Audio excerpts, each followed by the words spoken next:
د کابل نیوز ګراوند لیدونکو سلام. ژورې ته راغلاست.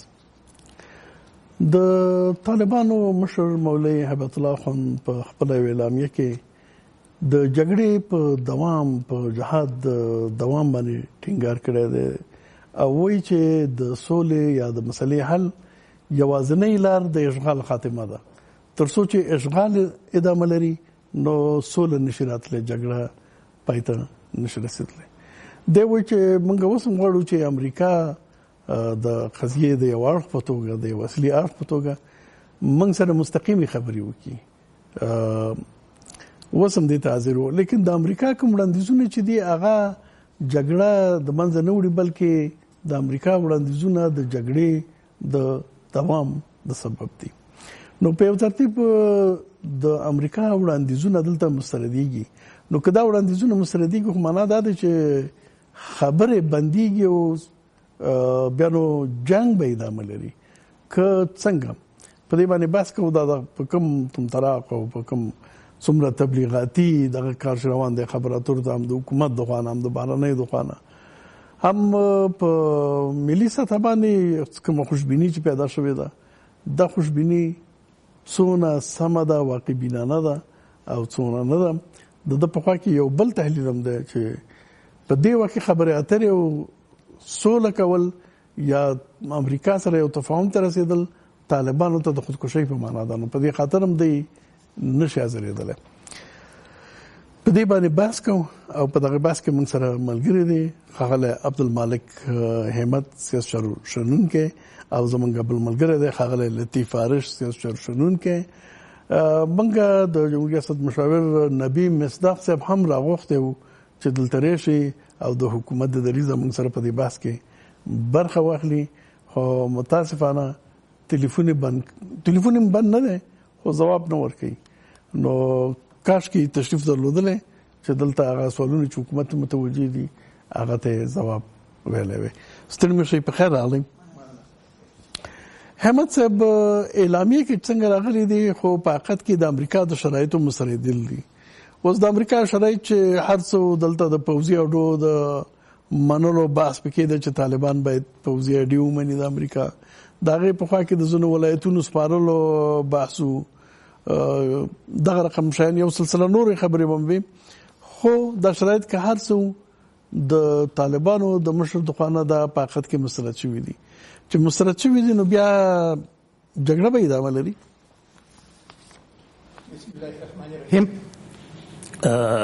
محترم زواک صاحب ستاسو په اجازه، د ګران ورور ارش صاحب په اجازه، ستاسو د تخنیکی همکارانو په اجازه او ستاسو د درانه ټلویزیون د لیدونکو او اوریدونکو په اجازه، السلام علیکم ورحمت الله وبرکاته.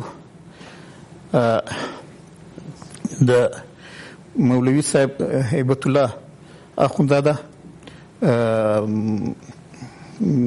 د خوا څخه چې کومه اعلامیه د اختر د مبارکۍ په مناسبت خپره شوې ده ډېره اوږده هم وه. ما وکتله پر نورو خبرو باندې دغه سیاسي موردي بحث خبره هم ده چې تاسو سوال څخه وکړي پر دې باندې غږېدلی دی، د امریکایانو پر حالت باندې غږېدلی دی، زموږ د اوسني دولت پر حالت باندې غږېدلی دی او خپل موقف هم په کې څرګند کړی دی. د طالبانو مشر په دې اعلامیه کې داسې نه دی ویلي چې موږ خامخا جنګ کوو، بلکې ډېرې په ټینګار سره ویلي دي چې موږ سولې ته حاضر یو، د سولې خبرو ته حاضر یو، اما و د سولې د اصلي ادرس سره خبرې کوو او داسې خبرې کوو چې وخت ضایع نشي. مثلا خدعه او شرایط نه منلو وړ ګڼلي که نه، او داسې شرایط نه وي چې هغه د منلو نه وي. او دا یې ویلي دي چې د دې ځینې مسائل چې مثلا مطرح کېږي او هغه د افغانستان د خلکو د حقوقو او د افغانستان پر ګټو باندې مثلا خبرې وي، معامله وي، هغه د منلو نه ده. او دا خو واقعیت هم دی چې دوی د دې شیانو حق هم نه لري. دوی خو د افغانستان د خلکو په نمائندګي جهاد کړی دی، د خدای تعالی لپاره جهاد کړی دی، د افغانستان د خلکو د ژغورنې لپاره، د افغانستان د استقلال او خپلواکۍ د بیا احیا او د بیا راګرځېدو لپاره کړی دی. اما داسې نشي کولای چې په دې نتیجه کې د دې دومره اوږدو قربانۍ د افغانستان د خلکو قربانۍ خو به دوی هم ورکړي، مګر ستره قرباني خو نو د افغانستان خلکو ورکړې ده. نو د افغانستان خلک دا حق لري چې هغه چې یو سوله وغواړي یا وکړي چې هغه د دوی په نهایي خوشبختۍ تمامیږي، د وطن په ازادۍ تمامیږي. بخښنه غواړم ستاسو خبره نیسم. مهرباني. خبره دا ده چې یو خو د جنگ بریا ده، هر یو طرف چې کامیابیږي په جګړه کې، امریکا کامیابیږي که طالب کامیابیږي، نو خپل ټول غوښتنې به بیا عملي کوي، ځکه چې جنگ به ګټلې وي کنه. او خبره ترې کېږي خو نو ښکاره خبره ده چې څه به د طالبانو منل کېږي او څه به د امریکایانو منل کېږي. نو دا چې طالبانو او د امریکایانو همدغه غوښتنې خو ښکاره خبره چې پوځي اډې دي، د ټول مهمه خبره چې دا هغه ورته پوځي اډې خبره ده. نو کاغه نه منل کېږي، نو بیا مطلب دا دی چې امریکا او د طالبانو خبرې نو کوم نتیجه نه لري. د طالبان او د افغانستان ټول خلک یو خبره کوي غواړي او د دې لپاره د کلونه جنگیدلې دي، ټکر ټکر سول در بدر خسار سول. دا یو خبره دا ده چې دوی په افغانستان کې د خارجي اشغال شتون نه غواړي، خارجي حاکمیت نه غواړي، دوی د خپل حاکمیت په خپل ځان ته غواړي. دلته کچېری مثلا دوی اډې غواړي، معنا یې دا چې د دوی اشغال او د دوی د اشغال شتون ته دلته بیا هم اجازه ورکول شوې ده. دا کار نه اوس څوک غواړي نه په خوا غوښتي دي. که ستاسو په یاد وي داود خان څخه هم ډېر غوښتنې وسولې، مګر داود خان چون پوسړی وو په خپل مسایلو باندې د مملکت شپه دی، هغه هم هیڅ اجازه نه ورکوله د امریکایانو اډو ته. نو اوس هم هغه خبره ده، داود خان هم د خپل سر دا خبره نه کول، هغه د ملت د احساساتو څخه راولاړ شوی و. صحیح، بالکل. د بل مملکت اډې په هیواد کې د ماغې د اشغال په معنا ده د کې اس شک نشته. دلته د حق خبره نه ده، د زور خبره ده. نو چې اوس په جګړه کې څوک به دا زور لري چې په بل خوا خپل خبرې ومني. په روسته خبرې کوو احمد صاحب. آرش صاحب د په خوا کې دا بحث هم دی چې طالبان که یو تفاهم ته رسیږي، ښکاره خبره تفاهم معنا دا ده چې د امریکا شرایط به مني، او د امریکا شرایط چې مني دا طالبانو ته د خودکشي په معنا ده. نو یوازې د اصول خبره ده، او کنه طالبان پوهیږي چې تفاهم ته ورسېدلو نو دغه هر څه د لاسه ورکو. طالبانو دغه انکار اصلي علت څه ده؟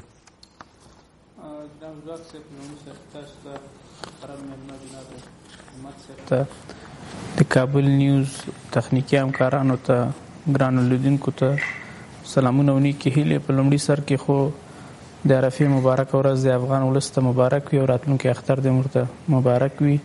اجازه راکړئ په دې ورځ یو ځل بیا د غزني او د برچي د پیښ شهیدانو روح ته دعا وکړم، ټپیانو ته بیړنۍ شفا او د دې کورنیو ته عاجله جمیل صبر وغواړم.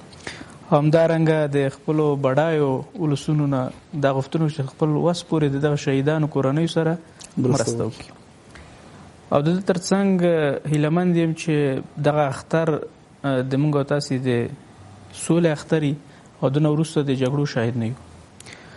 تاسې وګورئ لکه څنګه چې همت صاحب وویلې د طالبانو د مشر د اختر په مناسبت چې کومه اعلامیه مطبوعاتو ته لیږل شوې ده، په هغه کې د افغانستان سیمې او نړۍ مسایل څیړل شوي دي.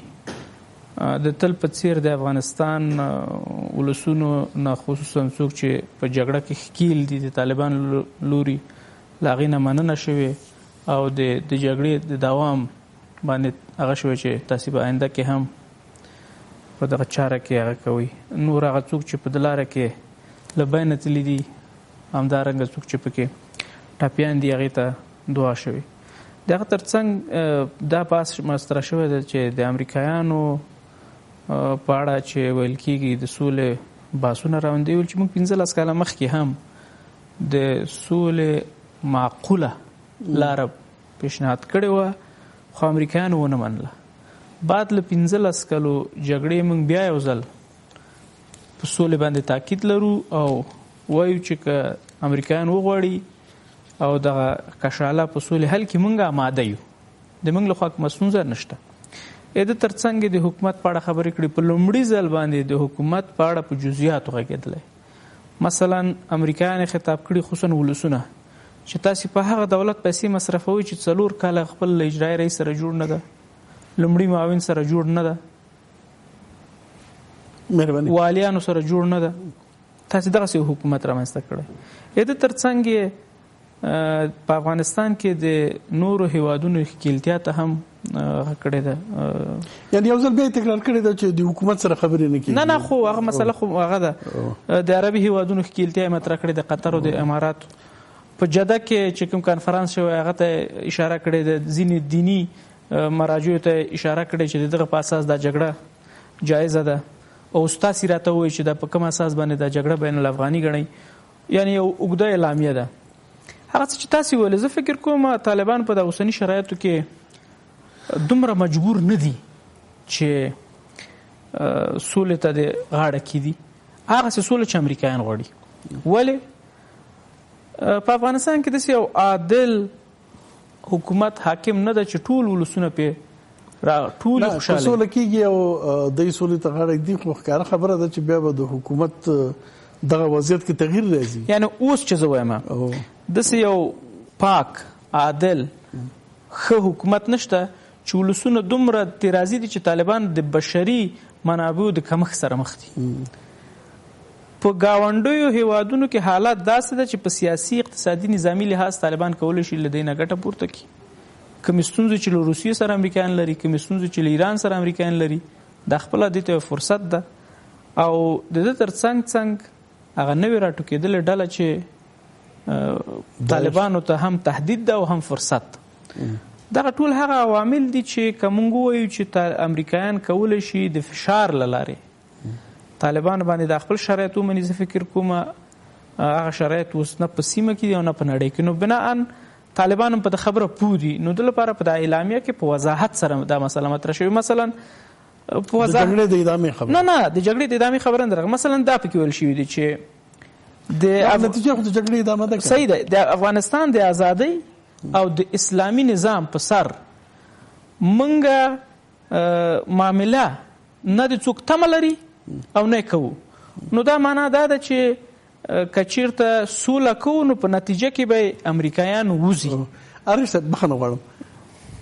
طالبانو همیشه په خوا دا ویلي چې حکومت او امریکایان چې د سولې سره کوم پیشنهاد کوي هغه طالبانو د تسلیمېدلو په معنا دي.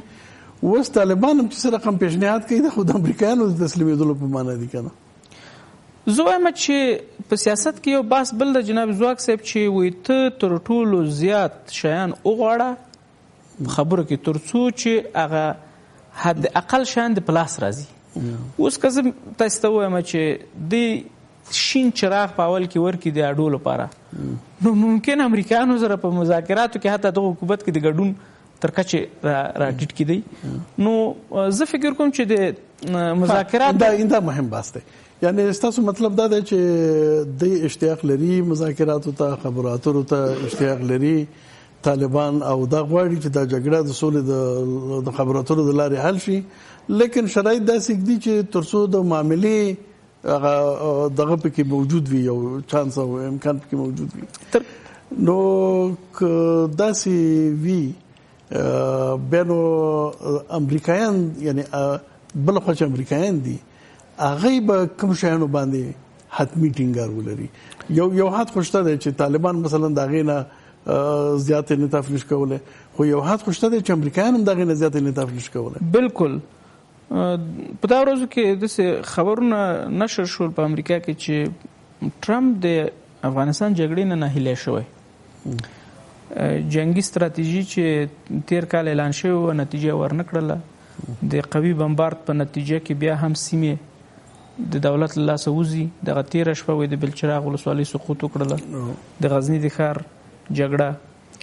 او دا بس بیا یو ځل مطرح شوی دی چې جګړه به خصوصي کمپنیګانو ته ورکوي.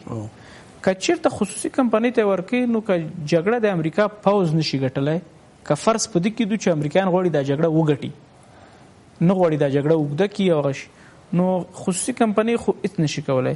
او بل تېرې تجربې ته که وګورو طالبانو په تېرو 15 کلونو کې په دا یوه برخه کې ثابت پاتې شوي دي، هغه دا ده چې د امریکایانو حضور په اړه د دوی هغه څراغ سور ده. داسې راپورونه نشر شوي جناب ځواک صاحب چې په 2008 کې یا په 2009 کې طالبانو ته د امریکایانو لخوا داسې وړاندیز شوی په پټه چې که چېرته تاسې د موږ څو محدودې اړې هغه هم د هېواد په شمال کې ومنئ، نو حتی موږ حاضر یو چې د افغانستان ټول حکومت تاسې ته وسپارو. خدای نه دی منلی. ویل کېږي چې هغه کې ملا عمر ژوندی و، نه یې منلي. د اختر محمد منصور په وخت کې چې کله مذاکرات وشول نو دوی دا مسله مطرح کړله. اوس دغه اعلامیه کې په ډېر وضاحت سره دا مسایل راغلي دي. نو که دغه ټینګار وي چې موږ تر څو چې امریکایان ونوځي جګړې ته به ادامه ورکو، په تاسف سره به جګړه ادامه لري، ولې چې عامل د جګړې شته. بل لوري کې امریکایان کولی شي دا خبره مطرح کړي چې طالبان جګړه کوي او تر څو چې دا جګړه وي نو موږ حضور هغه ده، نو دا جګړه به روانه وي. د ټولو خبرو نتیجه دا ده چې جګړه به ادامه لري. کاش که دلته مصداق صاحب وی چې امریکایان هم مستقیمه خبرې کوي د طالبانو سره، د شرایط څه دي او څه نه دي بیل خبره ده.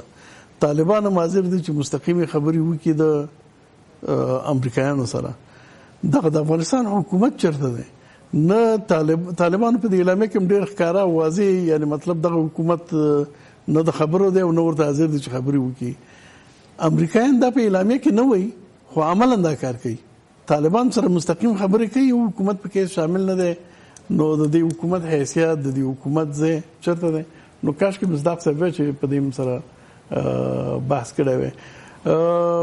همت صاحب مخکې دی نه چې عمدې بحث ته ادامه ورکړو. رئیس جمهور اشرف غني یو طرفه نه مشروط اوربان اعلان کړی دی چې ډېرې مودې دپاره هم دی د عرفې نه نیولې د میلاد النبي پورې او دغه اوربان به ادامه لري. سره دې چې د میز چې نشریږي هغې پورې لا لږ وخت دی. موږ د ورځې دا ثبته نشریږي د شپې، تر اوسه پورې طالبانو موضوع نه ده معلومه. لیکن نه امریکایان د حکومت ته اهمیت ورکوي په خبرو کې شامل وي، نه طالبان ورته اهمیت ورکوي په خبرو کې شامل وي. تیر اوربان خو نور عوامل درلودل، هغه خو ورکوټي اختر کې امریکایان او پاکستان پکې شامل وو. د دې اوربان اعلان هدف څه دی او آیا طالبان به هم قبول کړي که نه؟ ډاکټر صاحب اشرف غني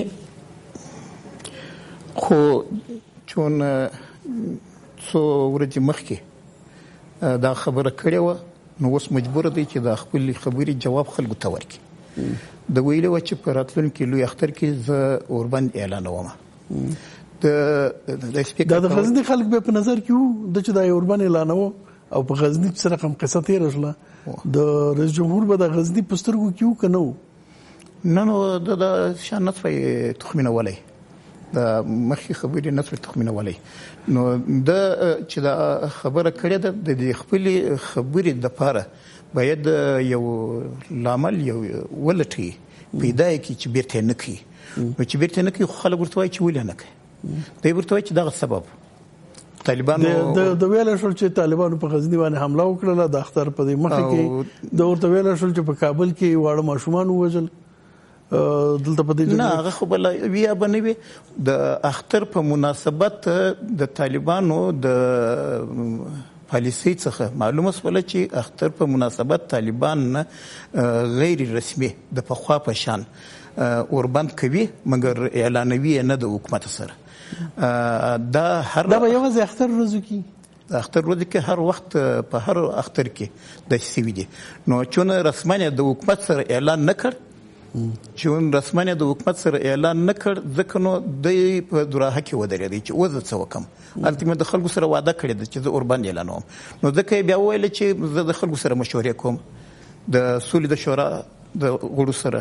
د عملی اهمیت د دې اوربند عملی اهمیت څه دی؟